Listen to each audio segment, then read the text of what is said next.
Hey guys, thanks for joining High Level Real Estate with the Einstein of Real Estate. Today, we're going to be talking to Carson Beavers, and we're going to be talking about first-time home buying and investment property and, first-time investment with partners, okay? Carson's a great friend of mine, owner of San Angelo to Go and the College Hills Bodega. So guys, I think you're going to enjoy this one. Let's roll.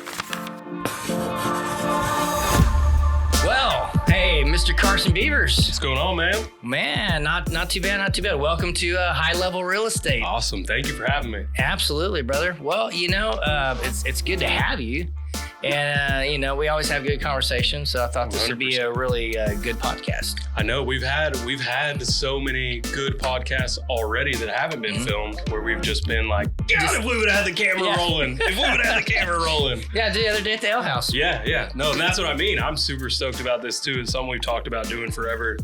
And, I just always have a blast whenever we get together. You're one of the guys that, being a local business owner here in San Angelo, whenever me and you kind of come across each other, there's never a question about what your goals are and what your plan is for San Angelo. And I guess not your plan, but more so just you're the type of business owner that I like to be around because you do care about San Angelo. You do care about the people around you and in your business. And I just have a lot of respect for it. So I always enjoy being around you. Appreciate it, brother. I appreciate you, man. Yeah. And the same goes for you. Thank you. Local business owners, both of us, really working hard to better the community, do something that's not here yet, that's new or different for San Angelo. 100%. So I really, and there's, I had a meeting this morning with another business owner here in San Angelo, and we were talking about how there are only so few businesses willing to innovate in San Angelo that, we got to make sure that those people have support around them and that they're driving the ball forward. Absolutely. Absolutely. And, your endeavors, my endeavors, we've kind of both been, doing this for a while now. Yeah. I just think it's fitting that we're on here today talking about, something in real estate. 100%. And it's interesting because our relationship has been predominantly food. You own a restaurant, I own a restaurant delivery service, kind of goes 2 and 2. But, it might have even been before Ale House that I bought that house from you, was it? Yeah. And that's actually what I was going to, kind of talk about a little bit was. Oh, did I jump ahead? No. Kind of what this episode was going to be about was talking about first-time home buyers, your experience through that, and of course I was your realtor during that for your first home buy. Yeah. Just kind of talking a little bit about that. And also you do own an investment property, and kind of maybe talking a little bit about that as well. Maybe, if we have time, I think we should have time. 100%. And I know we're talking about possibly even, putting that on the market pretty soon, and so I just thought it'd be a good time to have you on here and, talk about it. Yeah. So, because that's what we do. At High Level Real Estate, we're here to talk about real estate. So,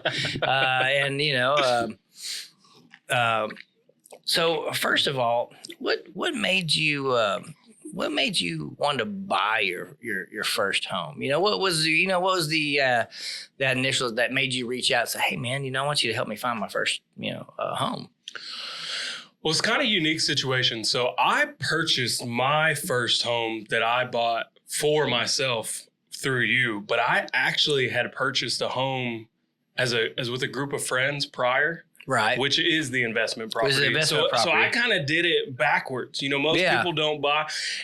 So I was in a unique situation when I did that. And it was more, I'm trying to think of the right words to describe it. Long story short, I didn't know. I wasn't the one leading the charge on that investment. Right. I was a part of a group that just kind of decided that's what made the most sense. Okay. And I lived in the house. We remodeled it ourselves and everything like that. But I just happened to be uniquely positioned to be a part of that group, to be a part of that. It wasn't ever like my first house. That's why I would always say that first house that I bought was the first house that I bought for me as an independent. As it, on your own. Yes, 100%. And that, I guess I would say what made me reach out to you at that time was, it was kind of a weird time when I bought that house. It was, COVID had started, but we didn't really know where it was going to go yet. I remember that. Yeah. So I'll never forget the first time we went to that house too, because we had looked at a few properties before that, and we had been sending texts back and forth. And I remember I sent you the text message to the house, and I'll leave the address out, but it's over on Lindenwood in the College Hills area. I'll never forget when you said, "Hey, I want to look at this one." Yeah, and I just remember you didn't say it, but I got the feeling that you wanted to say, "Are you sure you want to look at that? Are you sure you want to take a look at that?" Well, I mean, when you sent the link, yeah, and I'll never forget it because I was like, okay, because we've been looking at houses, but normal, like I would expect. It was out of what we'd been looking at for sure. Yeah, it was way out of and so you sent me this link, and I look at it, I go, wow. This is like the 70s. Yeah, it was a time capsule home. A time capsule home. It really was. It was a home. It was very unique because it was the person who built it in the 70s was the only owner who'd lived there, and they had not touched it. Yeah. They had not touched a thing from the original. It had flower wallpaper in the kitchen, the green carpet in the front living room. Well, you walked in and there was a red tile square. Yeah. And then green carpet with the red diamonds on it. And then the bedrooms had the 4-inch blue shag. I'll never forget because when I walked in, I went, oh God. Yeah. Really? Yeah. Who knows if those walls could talk? Yeah. And then, the wood paneling in the living room, it was one of the bathrooms was completely blue. One of the bathrooms was completely pink. Anybody who's lived in an older house in San Angelo knows that. Yep. Standard format. The beautiful blue tile. Yeah. But no, I say that all green appliances. Green appliances. I mean, all of it. Literally, the stovetop was pea soup green. Was pea soup green. Yeah. But no, I knew that house was going to be a project. That's why I bought it like that, because I did plan on coming in.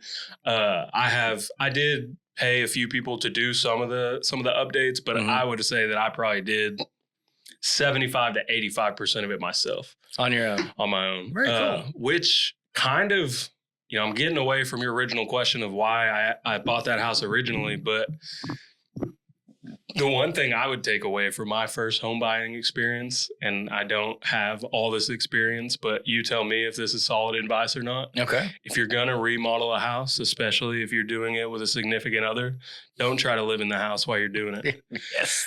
Don't try. Don't say. Don't. I 100% agree. Yeah. You don't want to move into a house with your significant other and be living in a construction zone. That was the worst mistake I ever made, and I'll never do that again, 100%, because there was no relax. There was no chill. Yeah. It was a long day of work just to come home. Every day. Even if I didn't want to work, I had to sit in my mess. Yep. So it was just like, I learned that lesson the hard way, but also I kind of am the type of guy where I got to learn it the hard way or else it won't set in for me. Yeah. So. No, it's I definitely agree. Yeah. I would not recommend living in a home while you're trying to remodel it, because you're right. Like if you're working normal job, and you come home to what? Either work more or sit in the mess that you've already created. And you have no storage. You're living out of boxes. It's literally just like it's a what is it called? A steamroll effect. It just adds up. It's like, you can deal with all of those things on their own, but when it's every single day, you can't use a bathroom because you're installing new toilets. We're all, you better use the bathroom before you leave work because there ain't one working at home. that type of stuff. Yeah, I could definitely see that. Yeah, but I will say this: it brought me and my now wife a lot closer together. Hey, that's good. It was, and that was that was the best part about it. I'm a glass half full guy. Yeah. I'll never go back and, change doing it that way because it did bring us together so much, but I wouldn't choose to do it again. Well, I think something like that, It'll either tear you apart or pull you together. Yeah, 100%. I mean, honestly. Yeah, and I'm not gonna lie, it was pulling. It was doing some pulling, but luckily it came together, not apart. That's good. You can't complain about that. So what was the reason? What made you want to just decide this is the time to what made you say this is the time for me to buy my first home? Well, I've always wanted to buy a home, and I had the income at the time. I guess we didn't. I'm trying to think of the way to preface this because we started San Angelo to go in 2015, right? Which we didn't start making money until about 2017, 2018. Definitely not enough money to buy a house. Yeah. And then from there was a lot of savings over the years, and I always kind of had that goal in the back of my mind. So it wasn't it wasn't like just a snap judgment. No. It was something that I'd always aspired to do. Okay. And it was that was just the opportunity where, I lived with roommates. I was getting into a serious relationship. My roommates had moved out. I was living in that investment property by myself at the time. Oh, you were? Okay. Yeah. Okay. Yeah. And so I was like, you know what? It's time for me to just buy my own house. I would say for me, it was the next natural life step. But I would say that worked best for me because I didn't need it to happen. Right. Life got me into the position where it made sense to buy a house next. Perfect. It wasn't like I put myself in a bad situation to try to stretch and make it happen. And which I definitely, you don't want to be doing that. Yeah. And I was going to say, really for your first time when if you are guys out there looking to buy a home, you want to be, cognizant of this maybe 2 years ahead of time. Mm-hmm. So that you can save a little bit of money, you can mentally prepare your bank account, prepare your credit. Yeah. Yeah. And those are all credit preparing? All of those things. Yeah. So I was really blessed. I've been, everybody makes financial mistakes and stuff like that. But I'll still make them. I was blessed to really get to make a lot of those mistakes really early. I've always had a job since I was 12. Which is kind of a unique situation. So I always had a bank account. I always had a credit card. It was always up to me, if that makes sense. I had great parents. I had great family, but there was no handouts, if that makes sense. None of that is a reflection of my parents or my family. It was just, I was the type of guy that I did things on my own for myself. Right. And so I was really uniquely positioned where I was always really big on saving. I was always really conservative. Those were what I would describe as my core principles. Okay. So it wasn't a super hard stretch once I had the goal of wanting to buy a house. It wasn't I'm going to have to really start saving or I'm going to have to really start doing this. That was already kind of how I was living my life. I just decided that savings was going to get spent towards that as opposed to just emergency fund or vacations or whatever BS stuff that I was spending on before. Okay. But I mean, the biggest motivator was the stability, I would say, almost, because it's it's a great way to build a nest egg. I guess. And I agree with that too. It's it's one of those things where it's not every single day that I have enough money to buy a house. Yeah. So when I did get into that position, I wanted to make sure to do something smart with it, as opposed to, don't get me wrong, it would have been dope to buy a really cool car and a gold chain, but probably wouldn't have worked out as well. Yeah, I was gonna say it's not gonna work out as well as buying real estate. Real estate's always gonna go up in value. You're always it's a nest egg. It's a good way to save money. It's a good way to hedge against inflation. Yeah. The dollar seems to always kind of be inflating. Real estate seems to go up faster than it inflates. So, 100%. And I would say that stayed true since I bought the house. It has stayed true. Yeah. Even though we've seen a lot of inflation over the last 5 years, it still stays true that the real estate's going to be worth more anyway in the long run. So when you did that, was it an FHA or conventional loan? Do you remember?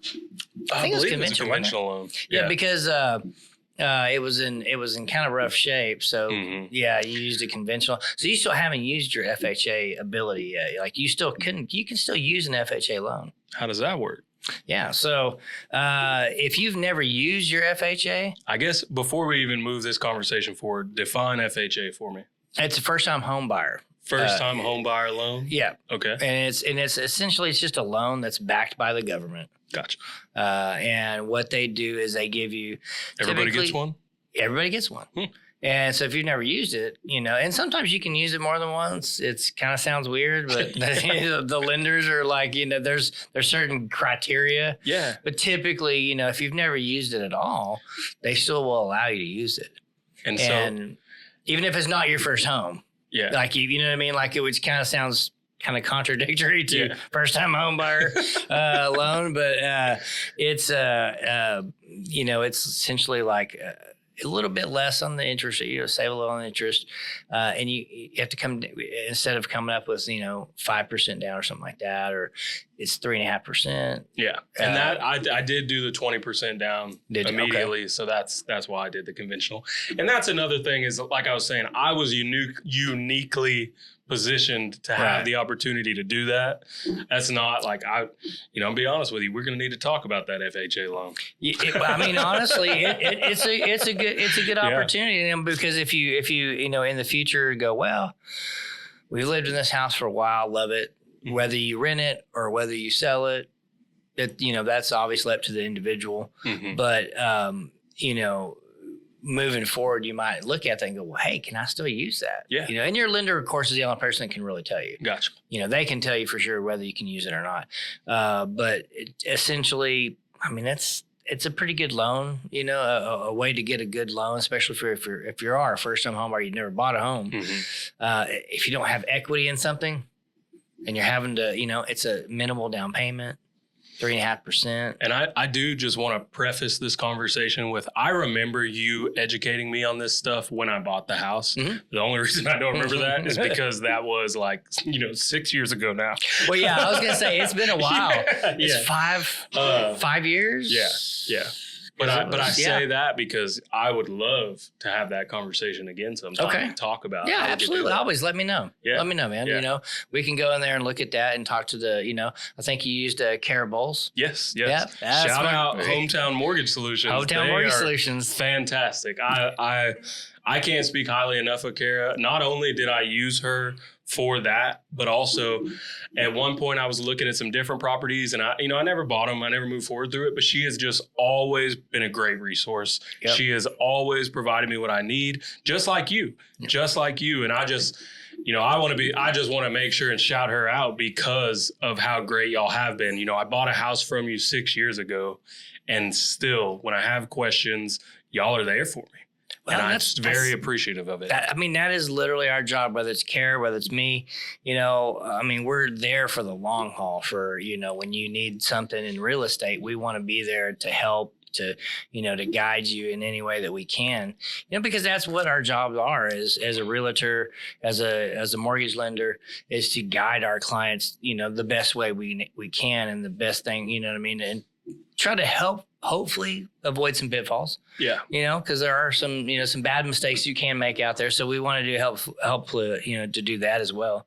But yeah, Kara's great. I started working with her was my first year as a realtor. Her and Hannah Vick, also Hometown Mortgage Solutions. Shout out. Had taken me out to lunch. It was like, hey, so you're a new realtor, and you were a bartender for blah blah blah. And we have this idea, we want to pitch it to you and see if you'd be cool with it. And I'm like, sure. It was called Bar Keys to Home Keys. Okay. So they were trying to get other bartenders to buy a home. Okay. And in service industry, service industry, it's hard to establish the credit because they don't, they make money.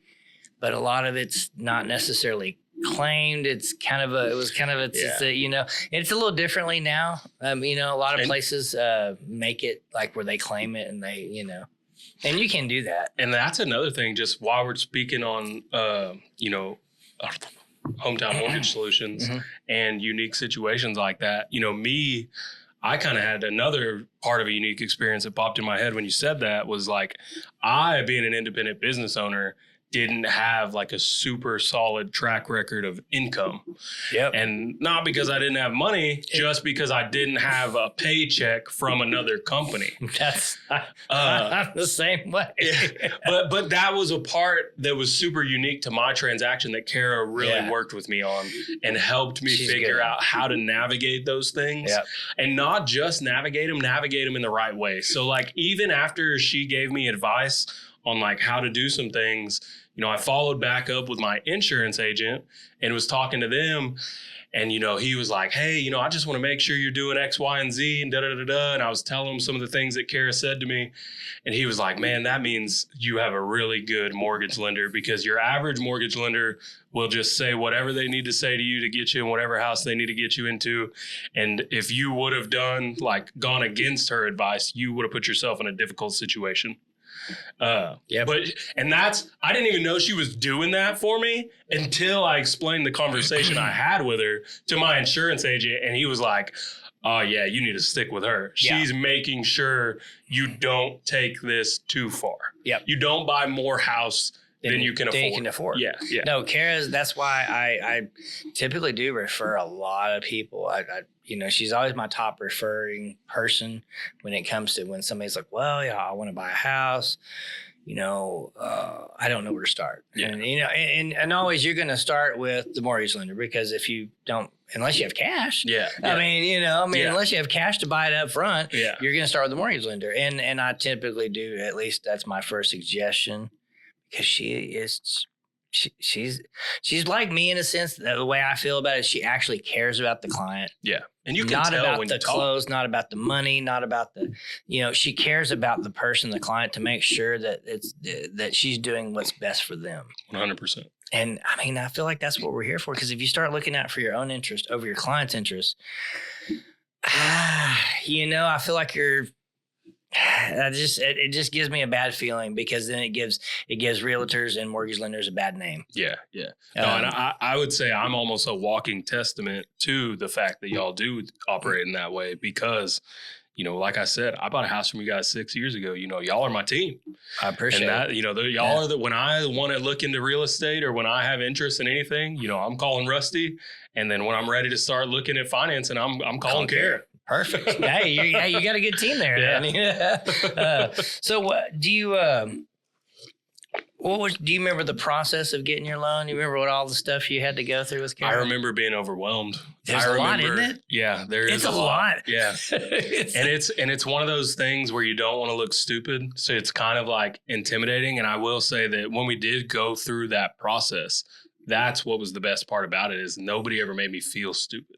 Right. Nobody ever was like, really? You don't know that? Like everybody was very, very like, oh, you know, this is your first home. Of course you don't know that. Yeah. Let me explain this to you. Let me explain why that you have to do this. Exactly. Like, oh, okay, cool. You know, and Kara's so good with that. She's just absolutely phenomenal. I'm going to be honest with you. I don't even understand how she's so good at it. Like she's just like something about you and her and just holding a conversation.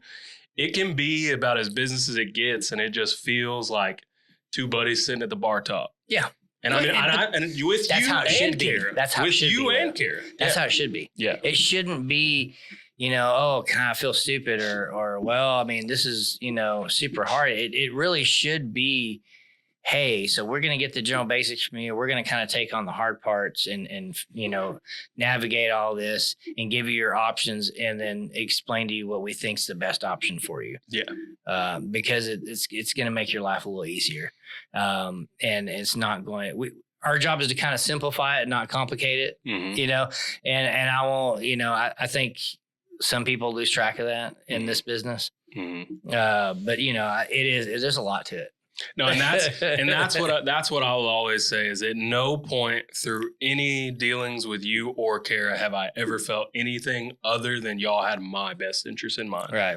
It never has felt like, oh yeah, Rusty's trying to sell this house so he can make this money or da da da da da. Never even one time. Like I could have drug you around, and I did drag you around. I could have drug you around to 100 houses, and I did. You know, I did, and you went every time with a smile on your face and told me the truth about them. Yeah, and that's all I can ask for. Yeah. That's all I can ask for. Because I'll tell you, if you take me to a house and I'm like, whoa, what in the, man, this is not a good idea. Or, hey, just FYI, if you do buy this, this is what I see. And I'm definitely going to suggest you get an inspection, that you get a roofer out there, you get a plumber out there. And I remember like when I bought my house, you were like, I was like, man, you know, Rusty, I don't know a plumber. I don't know this. And you were like, hey, man, I got you.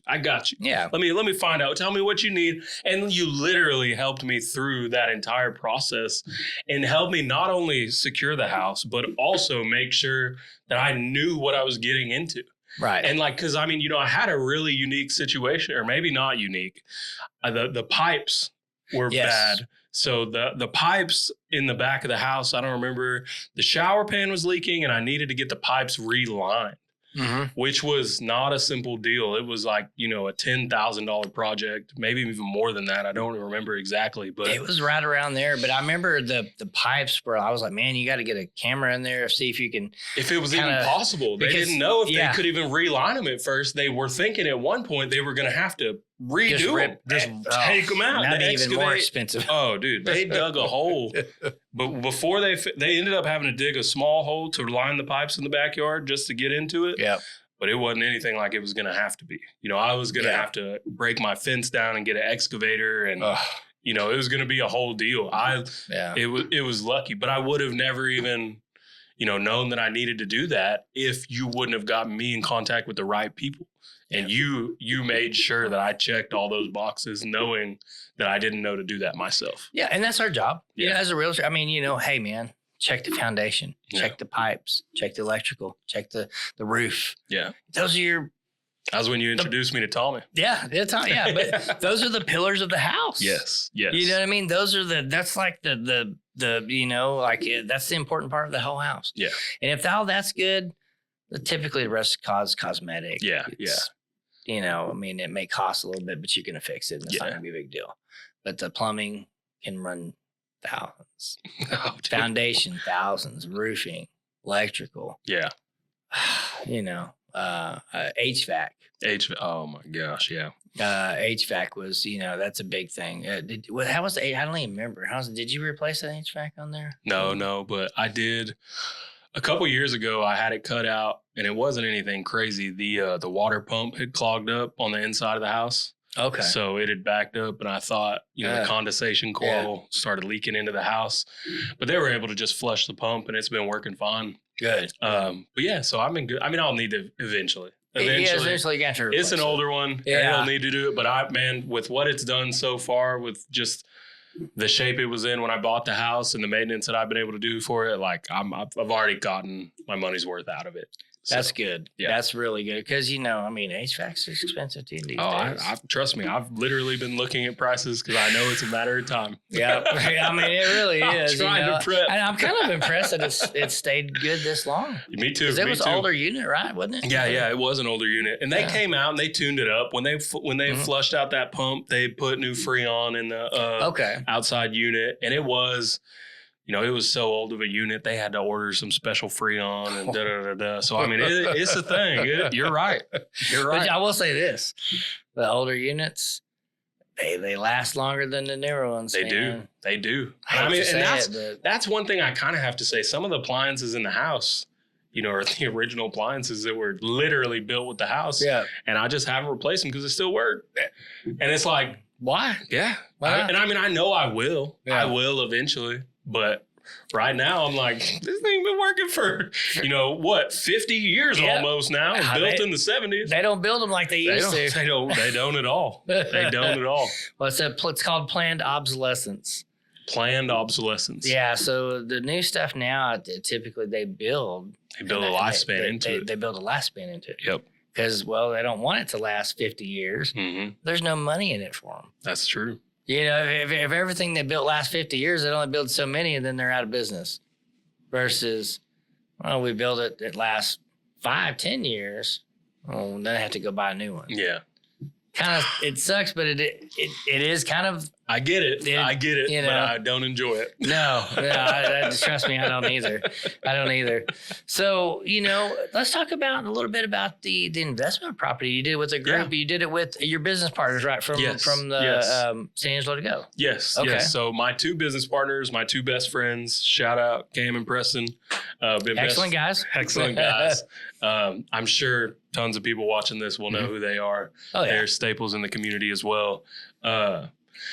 But yeah, known those guys, been my best friends since we were 12 years old. We grew up in Dallas together. All ended up out here in college at some point. That's when we started interesting. San Angelo to go. Yeah. That's kind of like, hold on a minute, just real quick. So y'all, all three knew each other and were friends at 12 in Dallas. In Dallas, yes. And how did y'all all end up in San Angelo? So from 7th grade to senior year, we were all in class together. Okay. Or actually, me and Preston went to the same junior high. Cam went to another junior high. We met at the mall because we were little mall rats in there just causing trouble. I was too back in my day. I ain't gonna lie. But that was the cool place to hang out at. Yeah. Back in the day was the mall. Oh yeah, Richardson Square Mall every day. But so we went from there, grew up. Just ended up hitting it off, being friends all the way through high school. Me and Cam, we both got football scholarships up in Kansas. Preston got a football scholarship to ASU. Okay. So we were all playing football. Kansas wasn't for me, wasn't for Cam. I ended up at Texas A&M. That wasn't for me either. Ended up finishing my senior year at Angelo State. Oh, wow. So you didn't come here till your senior year. So I didn't come here till my senior year of 2013 or 14. Okay. One of those. I can't remember. I graduated from ASU in 2015. Okay. But yeah, that's what brought me here was ASU. But really what brought me here is that Preston was here.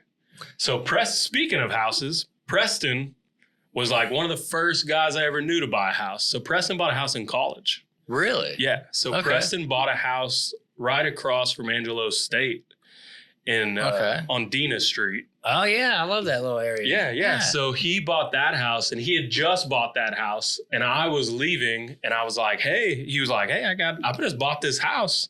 You want to come be my roommate? And I'll see. Yeah, and when I was transferring, I had been, I was like at the last second. There wasn't a lot. I didn't have a lot of options if I wanted to keep going to school because I had kind of missed the window. Preston at the time was a student body president and was able to talk to some people to get my application in the right spot. And it ended up working out. Yeah, that's cool. Yeah. That's kind of a neat. That's a neat story. Yeah. No, it was really cool. And it wasn't like, I had the grades and everything. It wasn't like I got special acceptance. It was just like, I really cut it close. Okay. I really cut it close where they could have very easily been like, you need to apply next year. Yeah. You're going to have to wait another year. Yeah. But no, man. And then I moved to ASU, started living in San Angelo. Always told myself when I moved here, I can't wait to get back to Dallas or get back to Houston or get back to the big city. And just fell in love with it, man. Fell in love with it and, been living here ever since. It happens to a lot of people. It does. You know what I always laugh about is if you go, and I haven't looked at it recently, but if you Wikipedia San Angelo, it says on there, somebody typed out on there, a lot of people live in this town and will move away and then move back and live there for the rest of their lives. People move back to San Angelo and stay. But you know why? Why is that? We have in my opinion, I'm born and raised and never left. Mm-hmm. I love this town. It's my little community. I love this community. I love this town. There's just, you can say what you like about it, but I love this place. And I personally think we have some of the nicest people in this town. We have a great amount of just wonderful people here. And there, for the size of town, we do have a decent amount to do. People gripe about nothing to do, but they're just not really looking. We have stuff all the time coming up to all the time. I hear this, there's nothing to do, really? Yeah. You're not looking hard. Yeah. You're obviously not paying attention because Anybody who thinks there's nothing to do needs to tune into Asher's Weekend Update. Exactly. Because that man has a list of 40 events every single weekend. Every weekend. And I watch weekend. it. And that's honestly how I kind of keep up now. Yeah, same. With what's happening on the weekend is I watch the Asher report. Yeah. And I'm like, oh, what's happening this weekend? Yeah. Oh, dude, that looks cool. I'm going to go to that. Oh, dude, there's so much cool You know what I stuff. mean? And especially like right now, it's like, festival after festival every weekend downtown. Every weekend downtown, man. You got the chicken farm first Mondays, Yep. man. There's some just really, if you're looking for it, there's cool stuff to do all over Exactly. San Angelo. You just have to look, Yeah. But I love this place. And it is true, though. I see a lot of people that move away and end up coming back. Yeah. And they don't leave once they come back because it is a great community. You go to the big cities, man, I don't know how you deal with the traffic. That's what kept me in San Angelo. I at one point was living in Houston for a short period of time, and I was living in Spring and working in downtown Houston. I would spend 2-3 hours on the highway sometimes just getting to and from work. And I mean, you do that 5 times a week. That's 15 hours a week driving. You add that up over a year. That's a lot of time. And that's what I would say San Angelo gives you a higher quality of life because Get more free time. you get more time in your day because you're not having to travel, everywhere. You can get anywhere in San Angelo in 10 minutes. Yep. There's a highway around the entire city. Exactly. It's like 10 minutes, 15 max if you're kind of on the outskirts. Yeah, if you want to drive from the rodeo to the other side of the lake, 15 minutes. 15 minutes. Yeah, exactly. But 15 minutes to go from way over here to way over here. Yeah. I mean, come on. Yeah. It takes you 15 minutes in San Antonio or Austin to drive 5 miles. Dude, it would take me an hour to just go to my dad's house. Mm-hmm. You know what I'm saying? An hour. Like an hour. And it's like, they call it Dallas, but it's 1,000 cities is DFW. It's DFW. It's, you know what I'm saying? There's a million cities there and the traffic is crazy. It's nuts and it's getting worse. It's not like even when I go back, then I love Dallas. It's not where I want to live, but I love the city. And there's lots to do there. And I love to vacation. I love going to Dallas or to Fort Worth or to Austin or to San Antonio. But I or like to coming San back Marcos. home to San Angelo. Yeah, but exactly. Like I don't mind. I want to go there for the weekend. Yeah. But I want to come back. Yeah. Because I don't want to deal with the traffic. 100%. Yeah. No, I'm the exact same way, and that's why I say like living in San Angelo gives you I argue a higher quality of life. Definitely provides me a higher quality of life, and I do my best to try not to take it for granted. And Absolutely. I really do. I really try to go out of my way. San Angelo is one of those towns where if you want to listen to everybody what they have to say about it, it's if you're the general consensus is probably going to be shit talk. Yeah, but. If you're the type of person who doesn't listen to the chatter, who makes your own decisions and wants to just put eyes on the city, anybody can show up to San Angelo and see how special it is. Exactly. It's beautiful. Oh my gosh. We've got lakes, we've got green. Have you been to the visitor center? Have you been beautiful. Down by the river? It's beautiful. It is like, it's not just beautiful. It's one of the most beautiful places. Like it's immaculate. It's immaculate. And the city does a great job of keeping it clean. We have a great community. We have so much going on. Next month they're going to have the rodeo here for 3 weeks. Yeah, which rodeo is carnival, biggest event, arguably the biggest event in San Angelo. In San Angelo, yeah. Absolutely. I think everybody, and then it was Tuesday on a Tuesday night. This past Tuesday, that the concert. Yeah. What was I forget what it's called. I can't think of something. It was really cool though. Like it was like a lot of covers of like songs that everybody knows, but it was how I know almost like an orchestra kind of. Yes. You know how I knew about it was because I was at the bodega and our general manager at the bodega was like, "Did you hear about this? I'm going tonight. I got a date. That's gonna be so much fun." I honestly I didn't go. I knew lots of people that went. I didn't go because I was working at the ale house. I had to work. But I saw a lot of Snapchats. I saw a lot of my friends go, and it looked so good. I'm not going to miss it next time they come around. And they were sold out. Really? You know what sold else? out. And, that's a big center to sell out. Oh, yeah. No, it's huge. So another thing that they just had last weekend was the Brews, Ooze, and Barbecue Festival downtown. Yeah.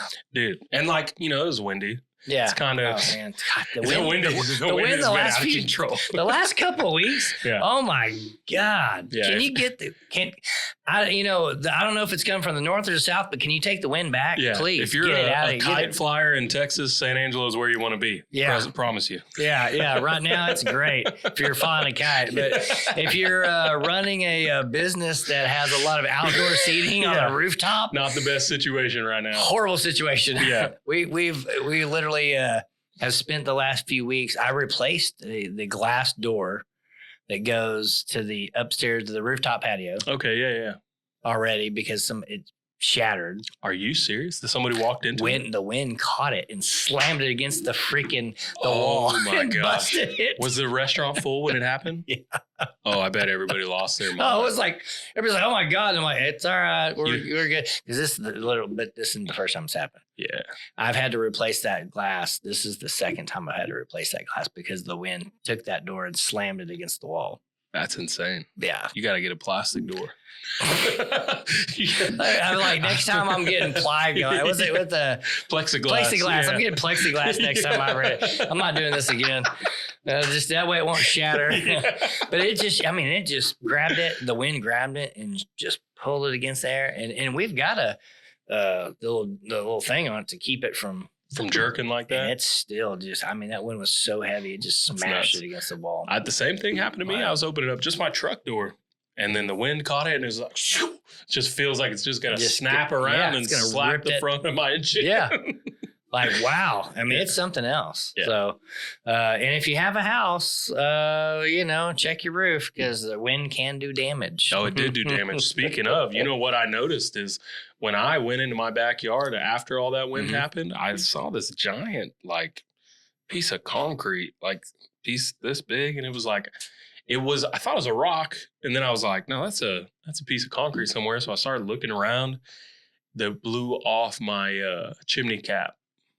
Off my chimney cap and then knocked off the grout around it. Just a massive piece of whatchamacallit. So the wind was still going. My house is uniquely positioned terribly for the wind because I have the screens in the backyard, the chimney. I have a lot of trees. I have a lot of branches, and it's just like when the wind comes around, a lot of that stuff, branches start breaking, screens start falling down. It's just and in your fence too. Everybody with the wooden fence. If you don't have the metal, the reinforcement. Man, it can ruin the fence. Yeah. So fence, roof, chimney cap. That's the first I've heard of that. Oh, dude. Chimney cap blowing off. You know what? Dude, a funny chimney cap blowing off story. Not only did it blow off, a raccoon got in the house. What? Through the chimney? Through the chimney.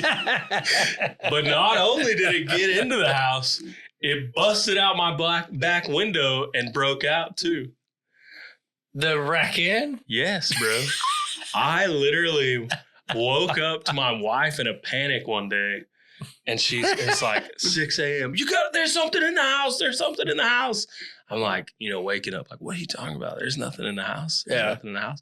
She's like, there's ball prints everywhere. And I was like, what? That raccoon's trying to get out the wind. Hey, so I go into my living room. He had come down and got soot all over his paws, right? And then ran through the house. He shit on my couch. He ran around. He went into my cupboards and stuff like that. He had a whole party, bro. He was for some random reason on this night, I decided to have the dogs sleep in the bedroom with me and close both the doors. If I would have left the dogs out, I probably would have woken up to a dead raccoon. Dead raccoon. Raccoon pieces and needing a power washer. But I don't know what would have been worse. Yeah. But it was just funny, honestly. Just crazy. Craziness. So let's get back to let me ask you. I got off topic a little bit, but and that's okay.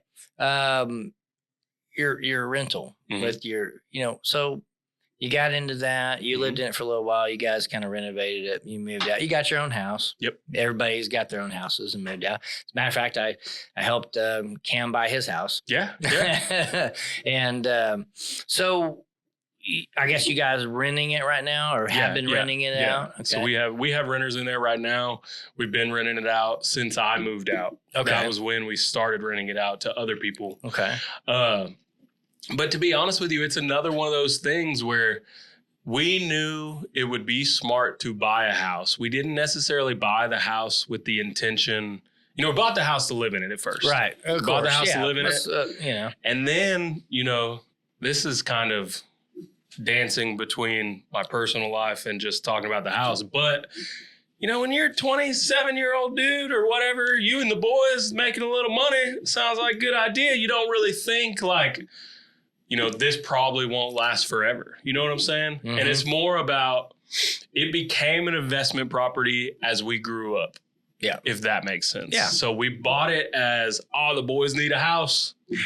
And then it became an investment property because the boys all start getting in serious relationships. And one of the boys moves out. Yeah. And then the other one of the boys moves out. And then I buy my own house. Yeah. And it becomes the investment property. Yeah. So how has that been as an investment property with partners? Having... It's been great, to be honest with you, because it's like we all have very different skill sets. So we all kind of have our own lane when it comes to that side of things. So, one of us kind of deals with the renters, one of us kind of deals with the maintenance, and then one of us kind of deals with the, back end stuff as far as like making sure payments are going through on time, making sure we're paying the taxes, making sure we're all that stuff. So we kind of have our pieces of it that we watch, and that's kind of how we contribute in our own ways.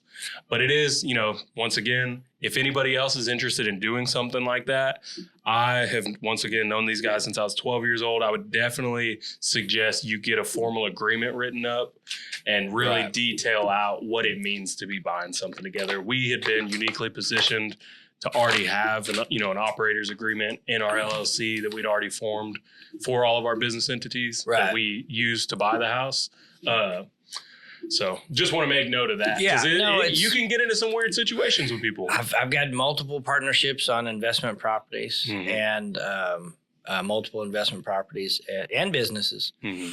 And I definitely say, I think my experience as far as partnerships on investment properties, it's okay. I think, I would probably prefer to do it on my own without, having somebody, involved. But luckily, on the few that I have now, and really only got one left because we kind of sold them all out.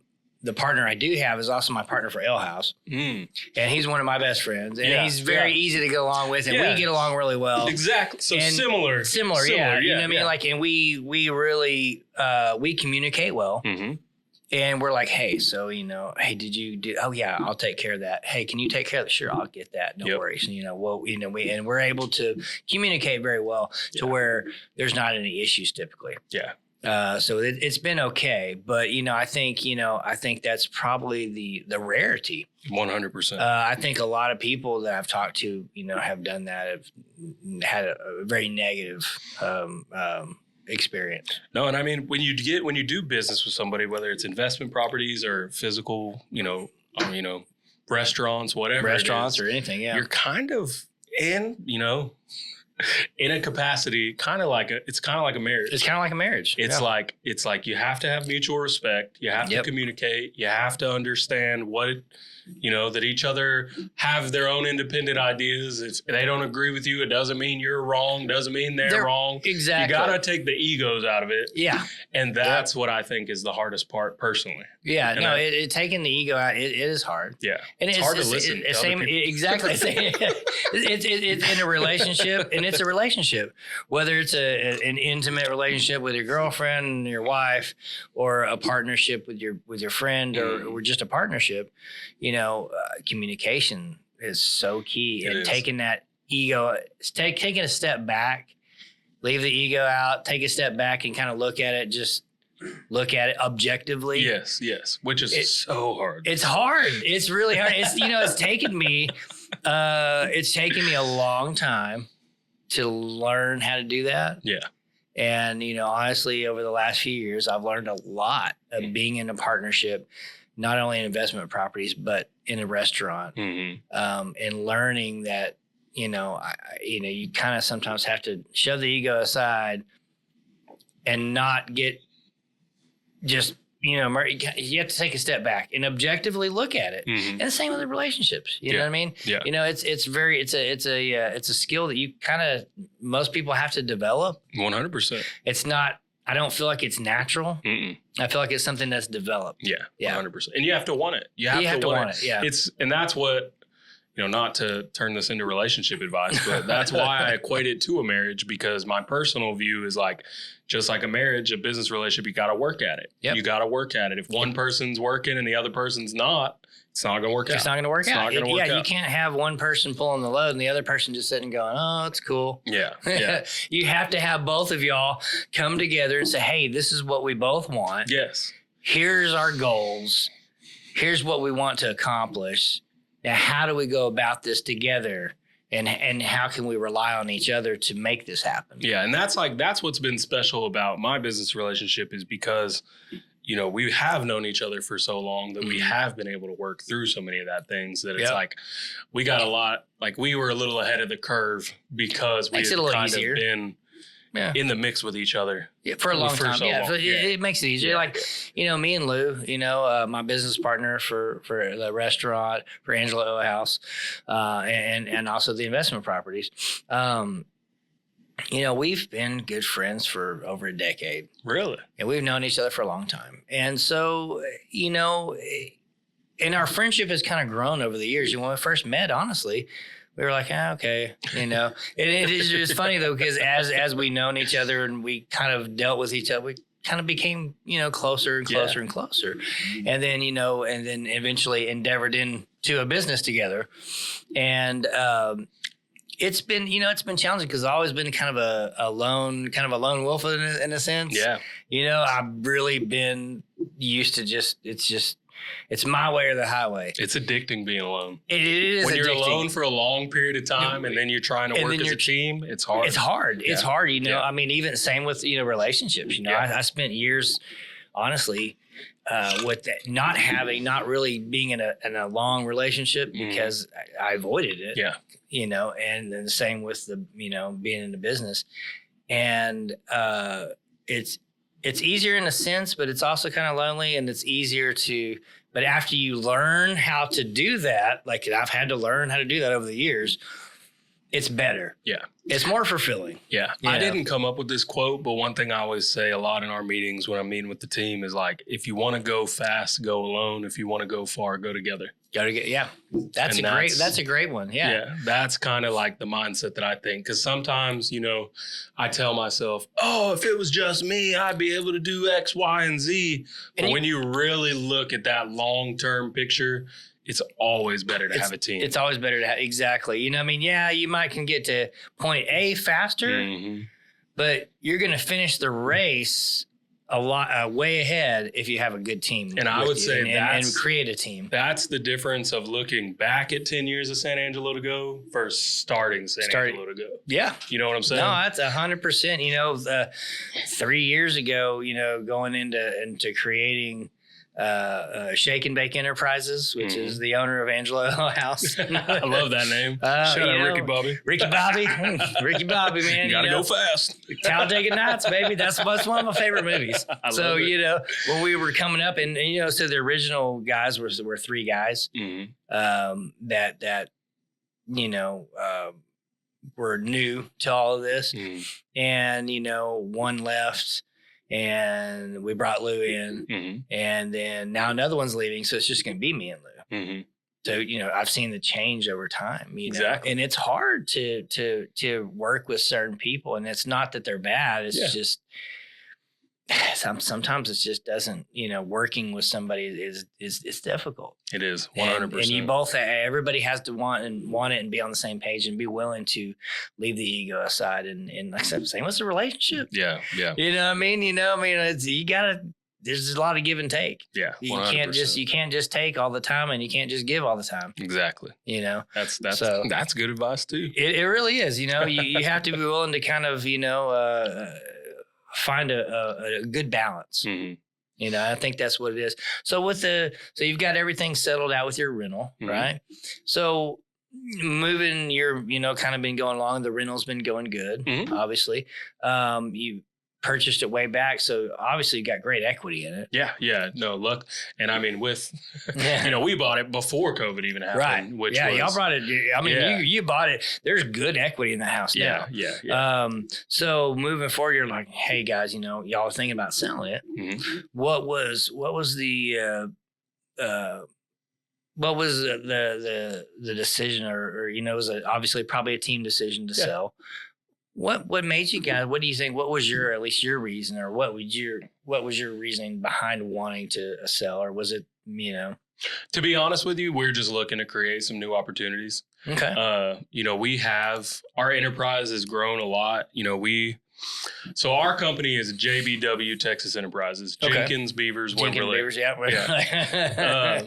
But we actually have quite a few entities lining up under that LLC right now. So I mean, we have San Angelo to go, we have College Hills Bodega, and then we're all kind of doing a little bit of our own ventures. Preston with the Preston's car got the wash, car wash, the Lone Star. Yep, Cam's got the hunting ranch. I was gonna say he does the hunting ranches. Yeah. I've seen that. I follow Cam, and I see all the exotics. I'm man, that's so cool. It's so cool. It's so cool. I love going out there.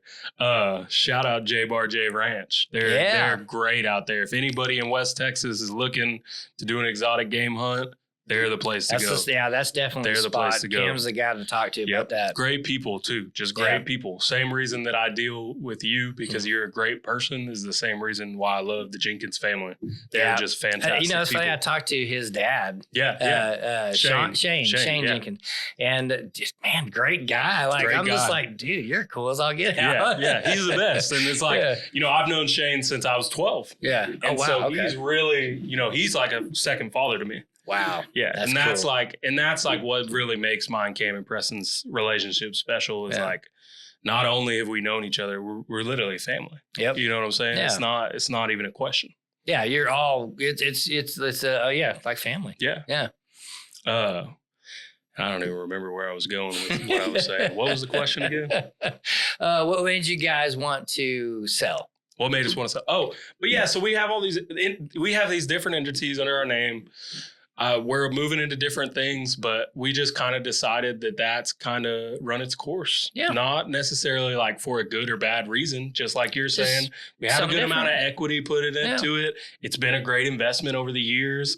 I think it's time to maybe shift that into something else. Something else. That you're looking to do another rental, or something just completely different? Something just completely different. Cool. Yeah. So that would be the idea, is kind of free up that capital. We have a few different business ventures that we're exploring right now. So one of them, and I don't know if this is all you guys or if it's just, I wasn't sure, but we did the ads in the L house, because we put it in the L house. We put it in the restaurant. Yes. So we do have the San Angelo Local Look TV network. Okay. That is one of the bigger things that we're launching right now. Cool. Everyone in San Angelo is going to see that more and more across the city. Yep. If you are a small independent business owner or a big business owner, if you're somebody in San Angelo who's interested in just like supporting local business, supporting the community in general, and want to be a part of the Local Look TV network, please reach out to us. But that is something that we're all doing together and trying to figure out right now. It's cool. We put it in the L house. Yeah. You came to me like, hey, you want to do this? I'm like, yeah, let's do it. That sounds cool. I'm always willing to help. I want to do anything to help local business. 100%. And it's neat. I'm honestly I like it having it up there. And of course, I do have a little real estate plug in there for myself. Yeah. I mean, the Einstein got to do it. The Einstein's got to put his stuff out there at least a little bit. I mean, as much time as I spend at that dadgum restaurant. Yeah. I got to put a little plug in there for my real estate to keep my real estate moving as well. You know, and real estate's been good. It's dragging a little here and there. Kind of like, you know, it's been a weird last couple years. Yeah. Well, you know, I'm not going to try to speculate. I will ask you if this is the truth. Do you feel like currently that kind of the reason it's been as up and down is kind of just like the economy in general and just like the unsurety of everything? I think it has to do with the economy, you know, everything being kind of still a little kind of up and down and wishy-washy. You know, you get these tariffs and then you got the new president and you got all this stuff that's kind of, you know, and the Fed is not moving interest rates. I mean, they're staying, you know, you're still looking at between 6 and 6.5, which, I mean, honestly, is not horrible. But at the same time, you know, people got spoiled. That 2020, 2021, oh, man, 3%, 3.5%, 4%. You know, most likely, I don't think you'll ever see that again. Really? Nah, I don't think. Not in our lifetime, I don't think. Maybe, possibly, but I think what you're going to see is maybe by the end of the year, you know, you might see a 5.5 to 6%, which is, I mean, honestly, if you go back 2018, it was 5%, 5.5%. Like, I mean, that was a fairly good interest rate. Yeah. If you go all the way back to the mid 90s, you know, you were looking at 8 to 10%. If you go back to a little bit further, like the late 80s, man, it was like 14%. Can you imagine buying a house at 14%? Maybe back then, definitely not now. Well, yeah, back then, I guess the housing market was a lot cheaper then. But, you know, I mean, right now, the housing market's a lot more expensive. So, you know, still 6%, a little high, but I mean, it's not bad. Yeah. And I have people all the time, oh, I'm waiting for the interest rates to go down. I'm like, good luck. Don't hold your breath. I mean, I wish you the best. I hope everything's good. But, you know, in my personal opinion, waiting on interest rates to drop is a huge mistake. I'm going to be honest with you, man. I never in a million years ever paid attention to interest rates until COVID happened. And then, and obviously that's around the time that I bought a house. But I had done real estate type stuff before, but I never paid attention to it. But once they hit that low, now everything seems so high to everybody. Yeah, but it's not even that it's so high. It's that was that low. It was exactly. Yeah. It went that low. Yeah. So now that it's normal, yes, everybody's like, oh gosh, the interest rates are horrible. Yeah, I think you said 3.5 last time. What? I've had several buyers. I'm gonna wait.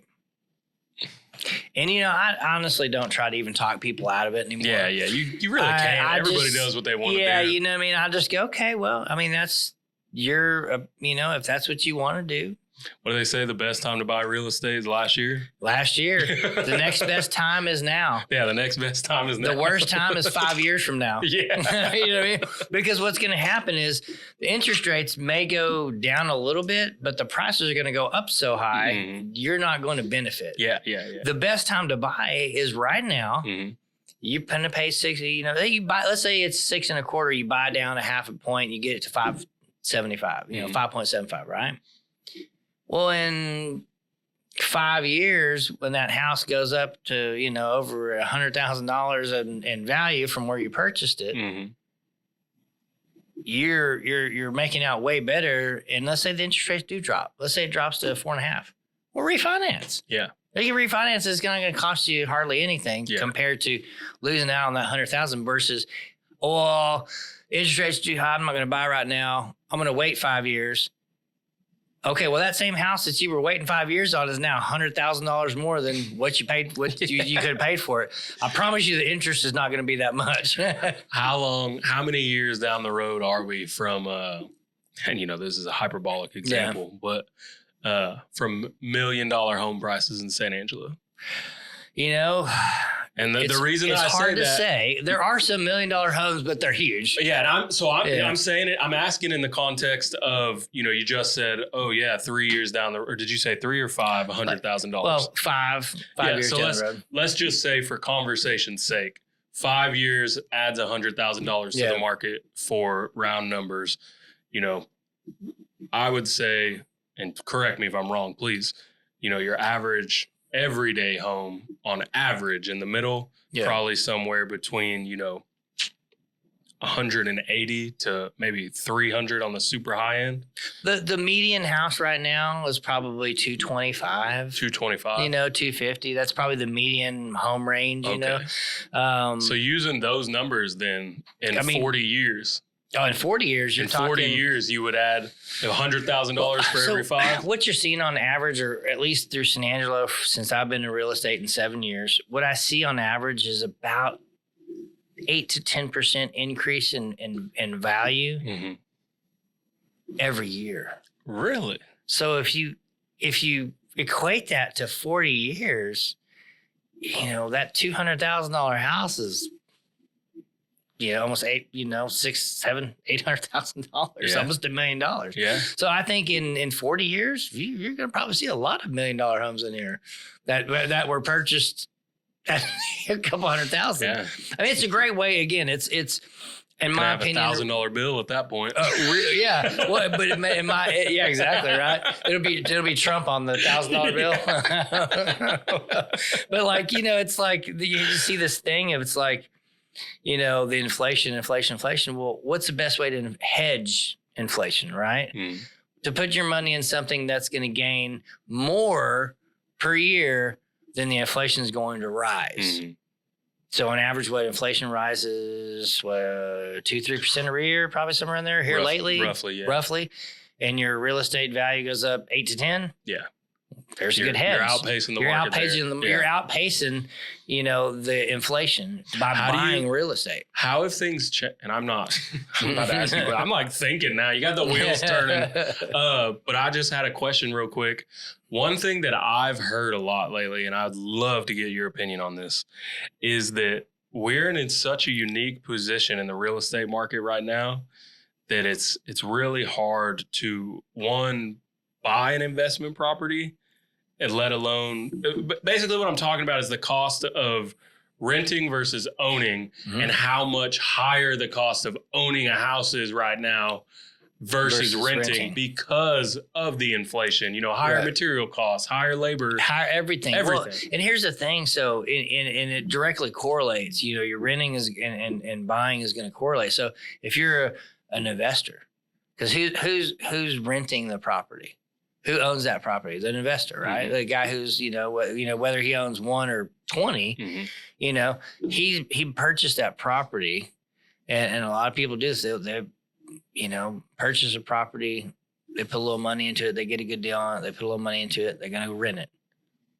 Well, do you think he's renting it to lose money? No. He's renting it to make money. So if his monthly payment, because of the cost of everything, the cost of material, the cost of purchasing the home, the interest rates, the property tax, the insurance amount, all these things add up, right? So if the house 10 years ago was good, the monthly payment for him was going to be $800.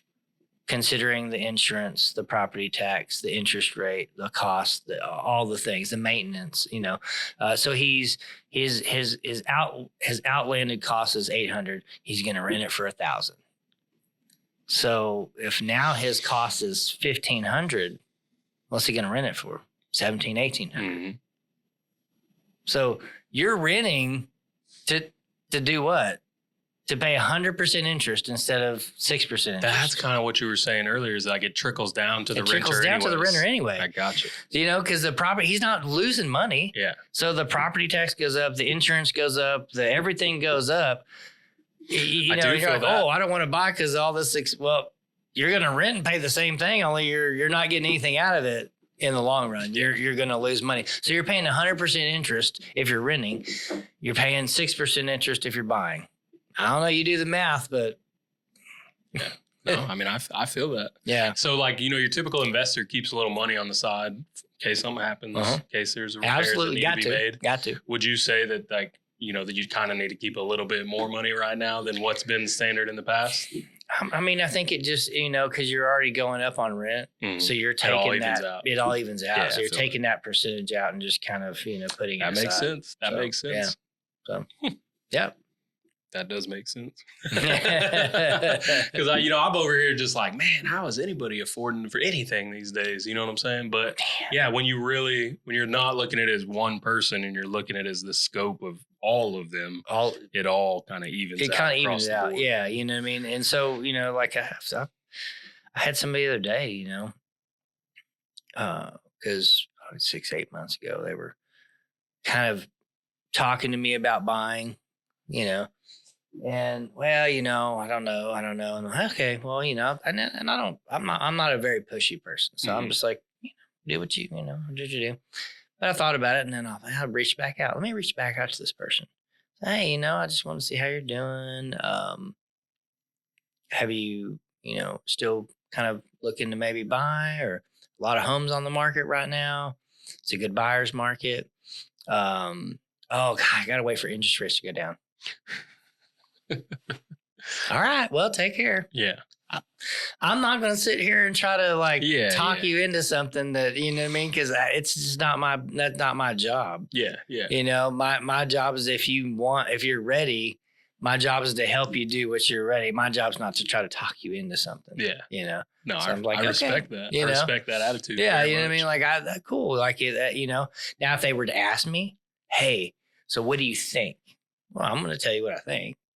You're dumb if you don't buy right now, because it's only going to get more expensive. Yeah. The interest rates aren't necessarily going to drop. And do you really think that the cost of this house, anytime interest rates go down, they're going to raise prices on the house? Mm-hmm. There's a coinciding there. Yeah. No, you're right. Yeah. For every action, there's an equal opposite reaction. Yeah. Those, you know what I mean? So when you lower interest rates, it's going to be great. But the price of the house are going to go up versus the prices of the house right now have already gone up. Yeah. And they're high. Yeah.